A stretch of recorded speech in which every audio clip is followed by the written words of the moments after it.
je suis heureuse. Comme je suis heureuse de vous connaître. Alors c'est vous qui allez vous marier avec papa. Il me parle de vous. Son cœur déborde d'amour et de tendresse. Je sais. Il est soucieux de votre développement intellectuel et de votre insertion sociale. Il veut que j'ai pas l'air trop con au milieu des élites de la nation. C'est un raccourci. Vous enseignez quoi? Eh bien, ce qui vous fera plaisir. On pourrait commencer par les sciences naturelles. C'est tout naturel. Oh, mais c'est une discipline riche. On peut y apprendre la vie des plantes, des animaux, des bactéries, des alibes. L'homme. Pardon? Parlez-moi de l'homme. Mais pourquoi pas? Vous connaissez les hommes? Oh, mais je crois pouvoir vous apporter quelques lumières sur ce mammifère de l'ordre des primates, doué de langage et de raison. C'est un homme intelligent. Voilà. Papa dit que ce sont tous des salauds, sauf le maire. L'opinion de votre père, que je respecte, mérite quelques aménagements. C'est quand la noce? Nous ne savons pas encore. Nous attendons la venue du maire. Donc nous n'avons pas tardé à le savoir. Bah, dès que votre père sera rentré. Il va rentrer? Bah, pourquoi cette question incongrue? C'est moyen, mais quelle idée morbide. Il connaît la région et ce n'est pas la première fois qu'il se rend chez le maire. Mon enfant, chassez ces démons. Vous êtes bien gentille, madame le professeur. Je suis votre future belle-fille. Venez m'embrasser.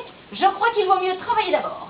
Vous ne voulez pas m'embrasser. Plus tard. Je ne travaillerai pas tant que je ne vous aurai pas embrassé. Votre père m'a dit que vous étiez capricieuse. Faites en sorte que je puisse lui affirmer qu'il se trompe. Vous êtes rusé comme un vieux rat d'égout. Exactement. Comment avez-vous deviné? Je fais de l'humour, là. Vous avez peur, hein? Mais de quoi, voyons? Que je bouffe vos lèvres et aspire votre muette? Amusant. Pas rassuré, hein? Je viens vers vous, vous voulez m'empêcher d'aller vers vous? Et pourquoi? Galatée, vous n'êtes plus une petite fille. C'est fini, sans des sottises. Vous êtes une femme à présent, et il vous faut entendre le langage de la raison. Cessez de vous comporter comme une sotte sans cervelle. J'aurai du plaisir à apprendre à votre père que vous êtes décidé à écouter et à m'apprendre. Vous verrez, on en tire des joies inégalables. L'homme vous intéresse, eh bien, très bien. Penchons-nous sur l'homme. Vous sentez bon? Merci, vous êtes gentille.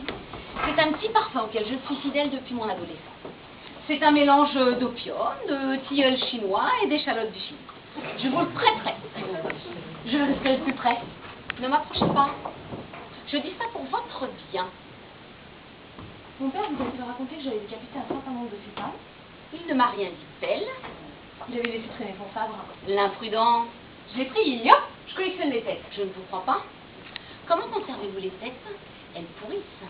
Même les plus belles, même les plus pleines. Vous savez des choses que je ne sais pas. Vous allez avoir du pain sur la planche, car c'est vous qui êtes désigné pour faire de moi un petit être qui se tient bien, qui ne fait pas d'éclat, qui ne met pas les doigts dans son nez et qui ne vomit pas dans l'assiette de son voisin lorsqu'un met la contrarie. J'y arriverai.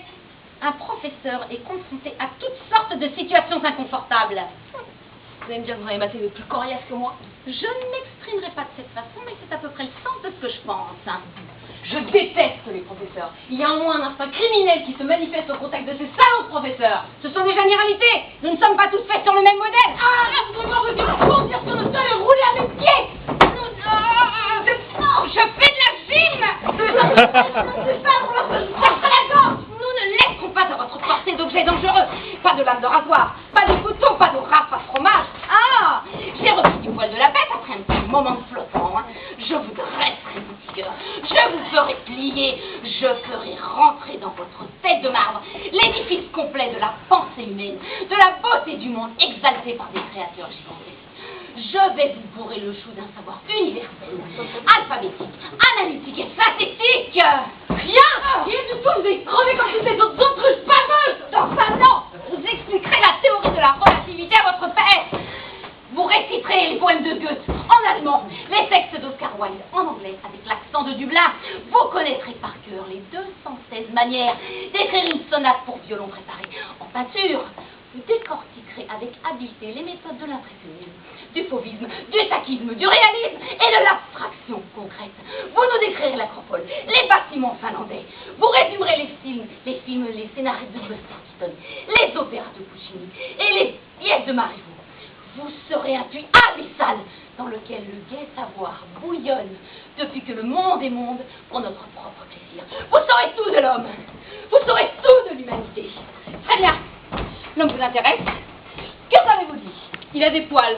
Celui qui se bouche le nez à son contact est condamné à mort. Mais parlez-moi de l'homme avec un grand H, bordel de merde, de sa grandeur, de sa noblesse. Rien du tout, grenouille perverse, rien du tout. J'ai une mission, je la remplirai avec un burin. Je ferai des sillons dans vos circonvolutions cérébrales et distillerai mes connaissances qui deviendront les vôtres. Ont-ils tous les fesses bien rondes et la queue bien dure? Taisez-vous, vous m'outragez, vous m'outragez. Vous êtes outragé, mais ça n'est qu'un début. Vous allez finir étranglé, empoisonné ou décapité. Vous voulez que je meure, c'est ça? Mais si je meurs, votre père sera désespéré. C'est ça que vous voulez, désespérer votre père? Ne parlez pas de lui, vous ne savez rien. Je vais être son épouse et je vais rencontrer le maire. Et si vous voulez rencontrer le maire, ne vous comportez pas comme si votre cervelle était un trou noir dans lequel s'engouffrent les courants d'air. Mais réfléchissez, Galatée, réfléchissez. Mon tout petit, je vous ferai cadeau de mon parfum quand vous serez instruite. Et que vous mettrez sur votre joli corps ce parfum irrésistible. Un jeune homme beau et fort viendra vous embrasser le ventre et mordre vos épaules avec des gémissements de langouste. Galatée, mais réfléchissez.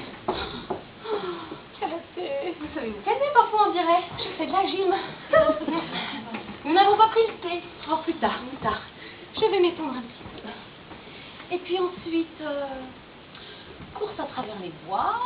Et puis ensuite, gym. Et puis, bain chaud. Repas frugal. Sommeil profond. Fenêtre ouverte, rayon de lune pour ma peau dorée. Que dites-vous de ce programme? Combien de temps pour apprendre à lire et à écrire? Oh, entre 6 jours et 6 ans. Entre 6 mois et 60 ans. Mais vous vous exprimez fort bien pour une analphabète. J'ai une tête. Oh, bien dit! J'ai finalement passé un agréable moment avec vous, espèce de petite salope. Putain desséché. À bientôt, raclure de poubelle. À bientôt, déchets de fosse commune.